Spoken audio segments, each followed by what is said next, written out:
Россия всегда неукоснительно придерживалась и придерживается обязательств по договору о всеобъемлющем запрещении ядерных испытаний.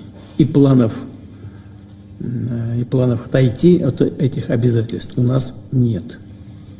Вместе с тем, действительно, еще в послании Федеральному собранию в 2023 году мной было сказано, что в случае, если Соединенные Штаты либо другие государства, участники соответствующего договора, проведут такие испытания, то и Россия тоже должна будет соответствующим образом предпринять адекватные ответные действия.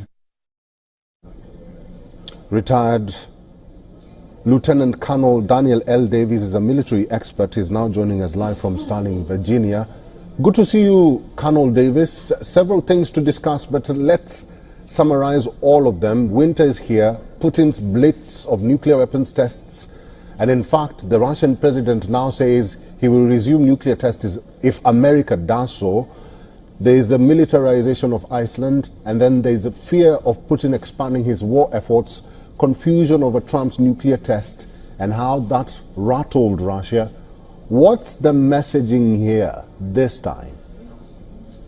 Yeah, you know, I don't see Russia being rattled at all. In fact, I see Russia being in the dominant position on the tactical battlefield, on the strategic battlefield, and everybody else is responding. And even this issue here about the nuclear weapons, you have to understand that this particular round was initiated when Russia tested the platform of their Poseidon submarine or underwater missile, and then their Burevestnik new, basically kind of a Tomahawk-like cruise missile that has nuclear propulsion. They tested the platforms, not the nuclear weapons. And then President Trump, in response to that, said, well, I'm going to test nuclear weapons. And he was asked to clarify, do you mean nuclear platforms like the Russians, or do you mean nuclear weapons? And so far, he's been unwilling to clarify exactly what he meant. And so now we see that reaction that Russia is saying, if you test a nuclear weapon, so will we. And listen, that's moving us in directions that nobody needs to go. This doesn't help Ukraine. This doesn't help the West. It doesn't make Russia any less likely to do anything. This will only stir the pot further if the United States does this nuclear testing. And I hope that President Trump did never mean that, and certainly that it wouldn't happen. And if it doesn't, there's every reason to believe that Russia will not, because as your package there just pointed out, the Russian Federation, since the demise of the Soviet Union, has never tested a nuclear weapon, and there's no reason to think they will now, unless it's in retaliation to us. But also, as you pointed out here and in your previous package, the tactical battlefield at both the front line and in the operational space is expanding and accelerating in Russia's favor, and at the best that everything can be done on the Ukraine side with all the Western support is just a trickle in comparison. And this is ultimately, and everybody needs to understand this, a war of attrition at every level, and Russia has all the capacity in material and manpower to win this war. And the longer we keep going, the greater the chances that Ukraine will lose. Let's talk about Ukraine then.